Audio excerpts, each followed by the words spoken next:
Bom, paz do Senhor, voltamos aqui para a segunda parte desse estudo, quem realmente destruiu o Templo de Jerusalém.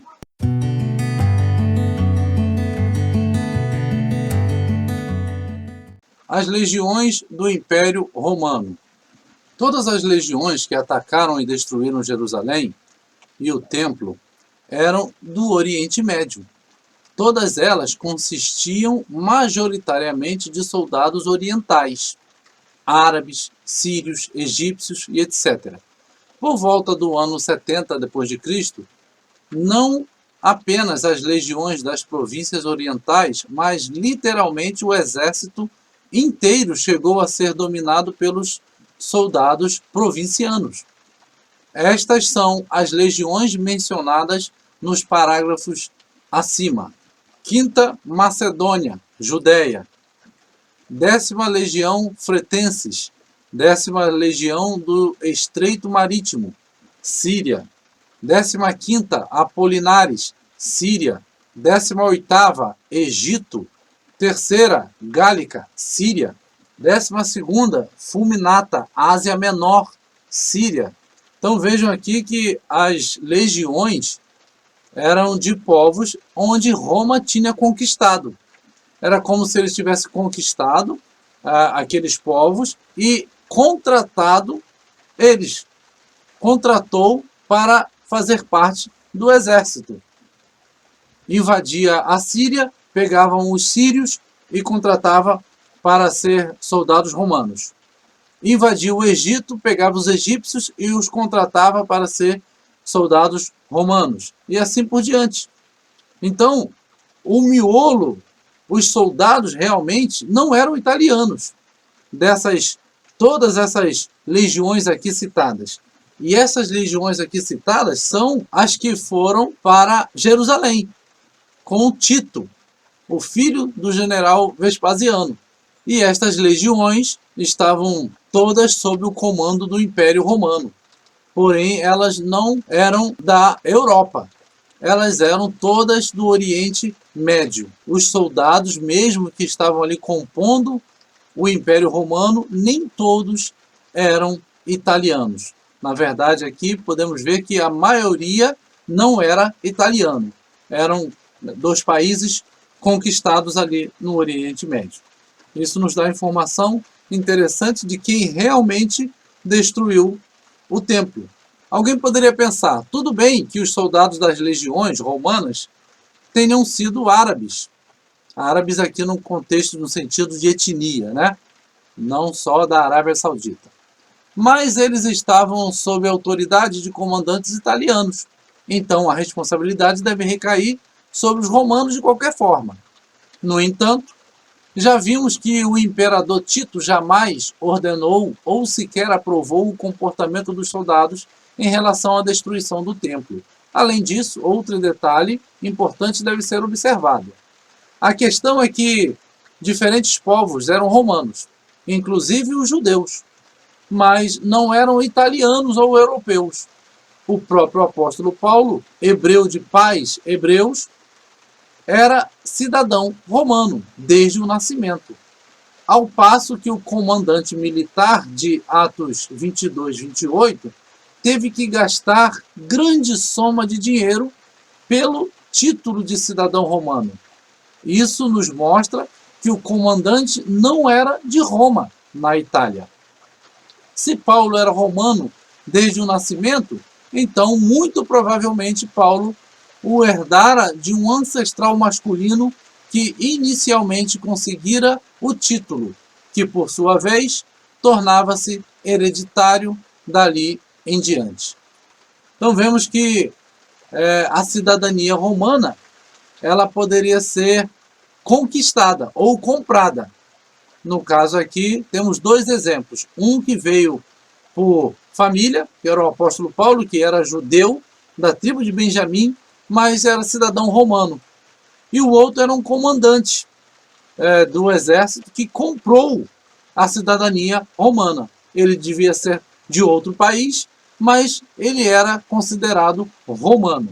Então assim também era com o exército, com os seus soldados. eram chamados de soldados romanos, mas a sua etnia não necessariamente era de europeus, era de italianos, entenderam? Não necessariamente que eles eram italianos. Na verdade, aqui, com todas essas informações, vemos que eles eram do Oriente Médio. A palavra hebraica usada em Daniel 9:26, que fora traduzida por povo, nunca era usada no sentido de cidadania, mas sempre no sentido de etnia. Quando Daniel profetizou sobre o povo do príncipe que virá, ele falava sobre um governante que emergirá do mesmo povo cuja etnia eram os homens que destruiriam Jerusalém e o templo, como veio a acontecer no ano 70 depois de Cristo.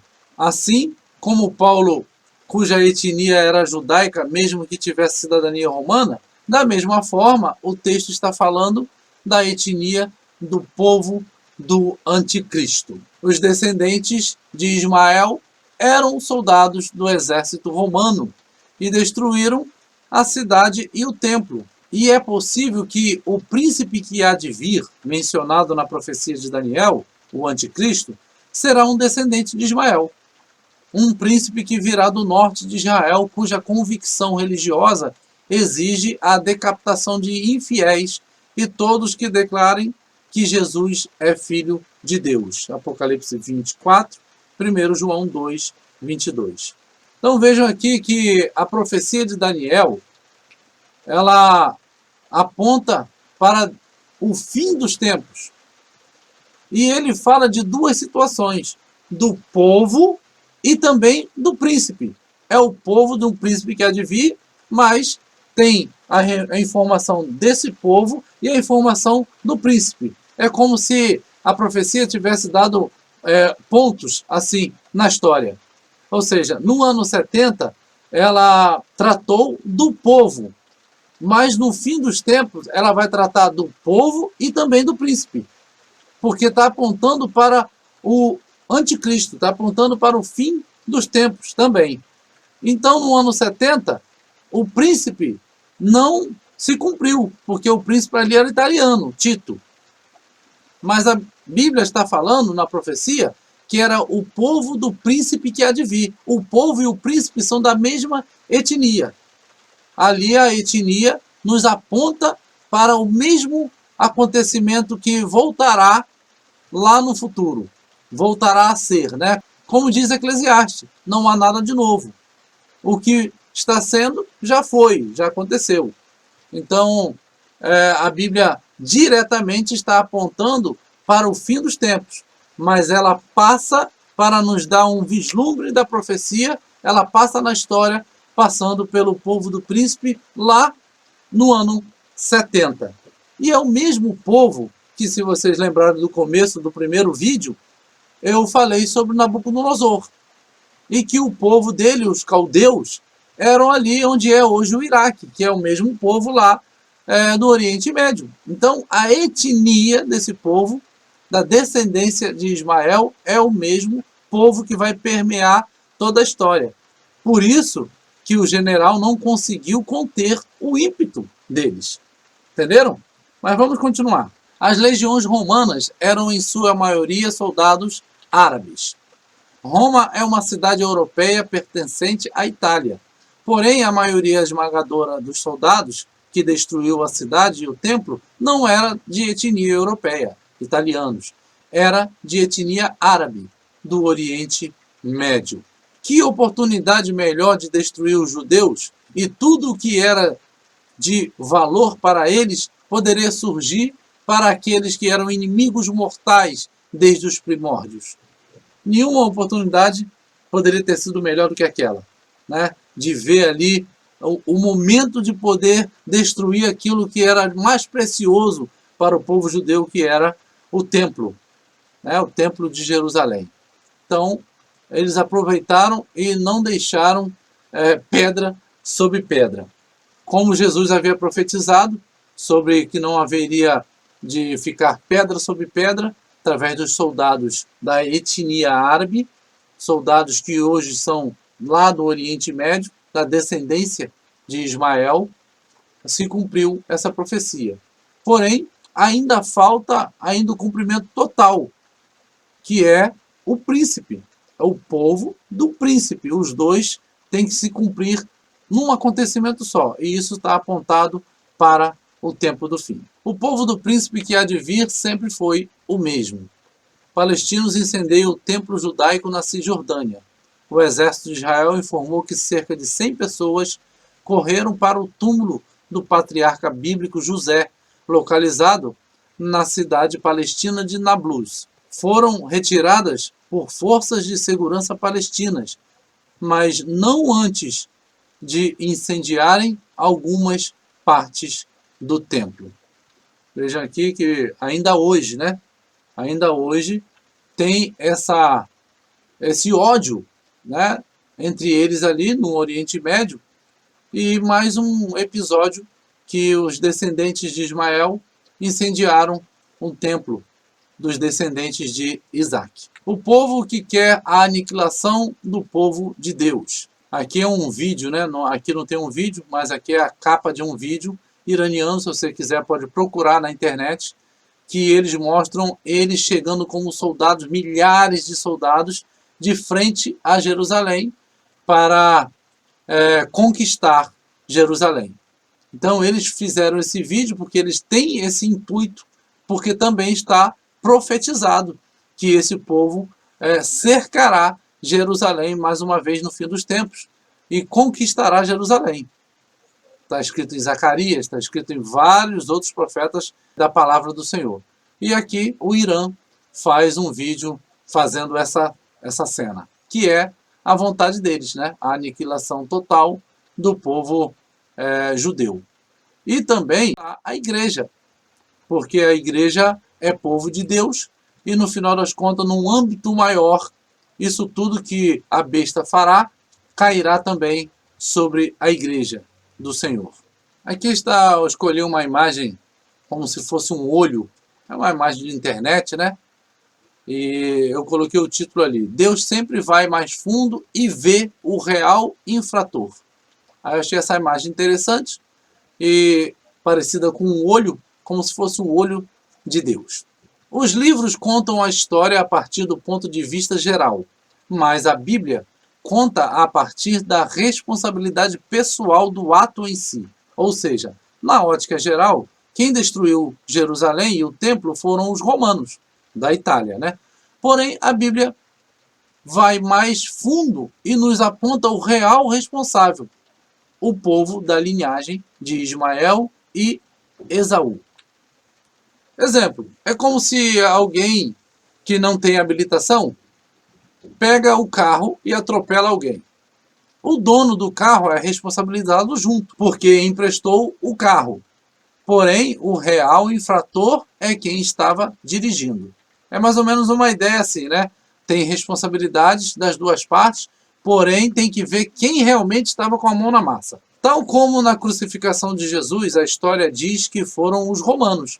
Mas o próprio Jesus nos diz que os judeus foram os responsáveis por aquele ato, ainda que Jesus não tenha isentado os romanos da parcela de culpa e responsabilidade. Respondeu Jesus: nenhum poder terias contra mim, se de cima não te fosse dado. Mas aquele que me entregou a ti, maior pecado tem. João 19, 11. Ou seja, quem entregou Jesus aos romanos? Quem entregou a Pilatos? Foram os judeus. Então Jesus está dizendo aqui, ó, você, Pilatos, também tem a sua parcela de culpa. Mas quem me entregou a ti, maior do que você. Não estou isentando você. Mas eles têm maior pecado sobre isso, porque eles deveriam reconhecer a mim como o seu Messias. E eles é que pediram a minha crucificação. Porque o Senhor não vê como o homem vê, pois o homem vê o que está diante dos olhos, porém o Senhor olha para o coração. 1 Samuel 16, 7. Aqui é um outro versículo, né, que Samuel, quando chegou e viu ali o irmão de Davi, pensou que fosse já o rei, que estivesse já diante do rei de Israel. Aí Deus diz para ele: eu não vejo como você vê, eu estou olhando o coração. E esse aí não é o coração que eu estou procurando para reinar sobre o meu povo. E aí esperaram que Davi chegasse. No caso ali do primeiro versículo, já acabei de explicar que Jesus disse que quem entregou ele ao Império Romano, maior pecado tinha. Então Deus está de olho no real infrator. O real infrator, nesse caso aqui, eram os judeus. E no real infrator, no estudo que nós estamos procurando, é o soldado que ateou fogo lá no Templo de Jerusalém. E estamos vendo que a sua etnia não era italiana, mas sim da Síria, do Egito, da Arábia, todos ali daquela área do Oriente Médio, descendentes de Ismael, de Esaú. Então, temos que ficar de olho nisso, porque a Bíblia está apontando para o povo do príncipe que há de vir ainda no futuro. A destruição do terceiro templo na grande tribulação. O príncipe do povo. Aqui estou colocando uma imagem, segundo o que até agora entendo, que pode ser o príncipe do povo, dessa etnia que está aí. E aqui abaixo, o povo do príncipe. Aí sim, no final de tudo, vai se encontrar essa profecia e vai se cumprir. E destruirá os poderosos e o povo santo. Então, esse versículo de Daniel 8, 24 está dizendo o cumprimento já desse príncipe que há de vir. Ele destruirá os poderosos e o povo santo. Aqui o povo santo será o terceiro templo, que somos nós. Nós somos o terceiro templo que o príncipe que há de vir e o seu povo destruirá. Eles vão estar em busca, em perseguição contra a igreja do Senhor. E também, por um outro lado, lá no povo de Israel, lá na Palestina, lá no Oriente Médio. Porque o ódio é tanto dos judeus aqui, do Oriente Médio, quanto da igreja do Senhor. Então, vai destruir os poderosos e o povo santo. Esse, infelizmente, é o cumprimento da profecia lá de trás, que é o príncipe que há de vir, destruirá o templo e a cidade de Jerusalém. Mas confiamos no Senhor, que o Senhor virá e destronará o anticristo, que vai estar reinando por pouco tempo. E o Senhor dará o reino ao seu povo, ao seu corpo, à igreja do Senhor, a noiva de Cristo, que fará um casamento com o Senhor e assim reinaremos com ele para todo o sempre. O bom é que nós já sabemos o final da história. Então eu espero que vocês tenham entendido que não foram soldados italianos, apesar de serem do exército romano, não eram cidadãos italianos que destruíram Jerusalém e o templo no ano 70, mas sim povo da descendência, povo da etnia de Ismael, que até hoje tem ódio, do povo judeu e, consequentemente, acaba tendo ódio do povo de Deus, porque creem em Jesus, creem num Deus diferente do Deus deles. Espero que isso possa ter ficado claro para você. A paz a todos, que Deus abençoe, em nome de Jesus.